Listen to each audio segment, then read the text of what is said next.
ल हेर्नुहोस् भाइपोका भनेको यस्तो हुनुपर्छ हेर्नुहोस् है एकदम ओरिजिनल किटक्याट राम्रो चक्लेट आलमन्ड बदामहरू त्यस्तै गरेर ओखर सबै एकदम हाइजेनिक चिजहरू मात्रै राखेर मिश्री आफैले बनाएको छोकडा यसरी आफैले बनाइयो भने एकदम राम्रो स्वास्थ्यको लागि राम्रो कुराहरू आफ्नो भाइहरूलाई खुवाउने राम्रो कुरा खुवाउन सकिन्छ।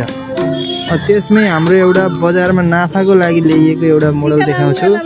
यो कसले बनाए थाहा छैन, नयाँ यो चक्लेट ब्रान्डेड छ, न कुनै यो चक्लेटहरू यो गाई चक्लेट नि यो छैन, अनि यसमा कुनै खालको गुणस्तर छैन हेर्नुहोस् है। त्यही भएर पैसा मात्रै महँगो बनाएका यी गुणस्तरहीन सामान भन्दा त हाम्रो यही एकदम दिदीले भाइलाई बनाइदिएको एउटा ओरिजिनल स्वस्थकर पोका नै राम्रो भाइ पोका मैले माने। तपाईँहरूले के भन्नुहुन्छ?